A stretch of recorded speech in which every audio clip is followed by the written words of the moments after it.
അസ്സലാമു അലൈക്കും വറഹ്മത്തുള്ളാഹി. അൽഹംദുലില്ലാഹ് വസ്സലാത്തു വസ്സലാമു അലാ അഷ്റഫി റസൂലില്ലാഹ് വഅലാ ആലിഹി വഅസ്ഹാബിഹി അജ്മഈൻ അമ്മാ ബഅദ്. പ്രിയമുള്ളവരെ, പലപ്പോഴും നമ്മൾ കേട്ടിട്ടുള്ള ഒരു ചരിത്രമാണ് സയ്യിദത്തു നിസാഇ അഹ്ലിൽ ജന്ന, സ്വർഗസ്ത്രീകളുടെ നേതാവായ ഫാത്തിമ റളിയല്ലാഹു അൻഹയുടെ ചരിത്രം. അവിടുത്തെ പിതാവായ ആരംഭപ്പൂവായ റസൂലുള്ളാഹി സ്വല്ലല്ലാഹു അലൈഹി വസല്ലമ തങ്ങളുടെ വഫാത്തിൻ്റെ സന്ദർഭത്തിൽ മുഴുവൻ ഉമ്മഹാത്തുൽ മുഅ്മിനീങ്ങളും കണ്ടിരിക്കെ, നോക്കി നിൽക്കെ, അവിടുത്തെ കരളിൻ്റെ കഷണമായ പ്രിയപ്പെട്ട മകൾ ഫാത്തിമ റളിയല്ലാഹു തആല അൻഹയെ വിളിച്ചു.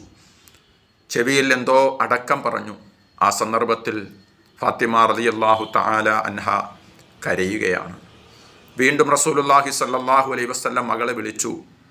ആ ചെവിയിൽ വീണ്ടും എന്തോ പറഞ്ഞു. അപ്പോൾ ഫാത്തിമത്ത റളിയല്ലാഹു തആല അൻഹ ചിരിക്കുകയായിരുന്നു.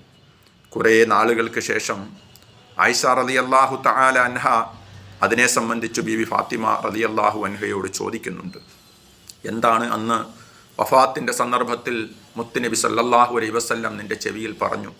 ആദ്യം പറഞ്ഞപ്പോൾ കരയുകയും രണ്ടാമത് പറഞ്ഞപ്പോൾ ചിരിക്കുകയും ചെയ്തത് എന്താണെന്ന് ചോദിച്ചു.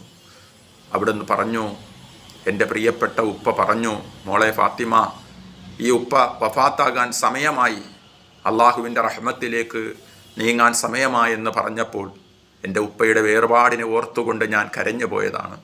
ആ സന്ദർഭത്തിൽ ദുഃഖിച്ച് നിൽക്കുന്ന എന്നോട് വീണ്ടും എൻ്റെ പ്രിയപ്പെട്ട പിതാവ് പറഞ്ഞു, മോളെ നീ കരയരുത്. നിൻ്റെ ഉപ്പയങ്ങ് മരണപ്പെട്ട് അള്ളാഹുവിൻ്റെ റഹ്മത്തിലേക്ക് നീങ്ങിക്കഴിഞ്ഞാൽ ആദ്യമായി എൻ്റെ കുടുംബത്തിൽ നിന്നും എന്നിലേക്ക് വന്നു ചേരുന്നത് നീ ആയിരിക്കുമെന്ന് പറഞ്ഞപ്പോഴാണ് എനിക്ക് സന്തോഷമായതും അപ്പോഴാണ് ഞാൻ ചിരിച്ചതും. പ്രിയമുള്ളവരെ, പിന്നെ ഫാത്തിമ റളിയല്ലാഹു തആല അൻഹ റസൂലുള്ളാഹി സ്വല്ലല്ലാഹു അലൈഹി വസല്ലമയുടെ വഫാത്തിന് ശേഷം നേരെ ആഹാരം പോലും കഴിച്ചിട്ടില്ല. അവിടുത്തെ പ്രിയ ഭർത്താവ് അലി റളിയല്ലാഹു അൻഹുവിൻ്റെയും മക്കളായ ഹസൻ ഹുസൈൻ റളിയല്ലാഹു അൻഹുവിൻ്റെയും ഒക്കെ ബാധ്യത നിർവഹിച്ചു എന്ന് മാത്രം. അത് കഴിഞ്ഞുള്ള സമയമൊക്കെ അള്ളാഹുവിൻ്റെ പ്രവാചകനെ ഓർത്തോർത്ത് കഴിഞ്ഞു കൂടുകയായിരുന്നു. വഫാത്തിന് ശേഷം, റസൂലുള്ളാഹിൻ്റെ വഫാത്തിന് ശേഷം പ്രിയപ്പെട്ട ഫാത്തിമ റളിയല്ലാഹു അൻഹ ശരീരം വല്ലാതെ മെലിഞ്ഞു വന്നിരുന്നു. എപ്പോഴും ഉപ്പയിലേക്ക് എത്തിച്ചേരുക, ഉപ്പയിലേക്ക് ചെന്ന് ചേരുക എന്നുള്ള ആ ഒരു ചിന്ത മാത്രമായിരുന്നു. എപ്പോഴും ആ വഫാത്ത് കടന്നു വരുന്നത് പ്രതീക്ഷിച്ചുകൊണ്ട് ആ നിമിഷത്തെ കാത്തു കഴിഞ്ഞിരുന്നു.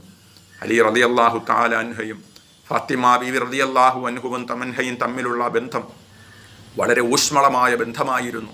അലി റളിയല്ലാഹു അൻഹു പള്ളിയിലിരിക്കുമ്പോഴാണ് ഹസൻ ഹുസൈൻ റളിയല്ലാഹു തആല അൻഹുമാ ചെന്നിട്ട് പറയുന്നത് ഉമ്മ മരണപ്പെട്ടു എന്നുള്ള സംഗതി.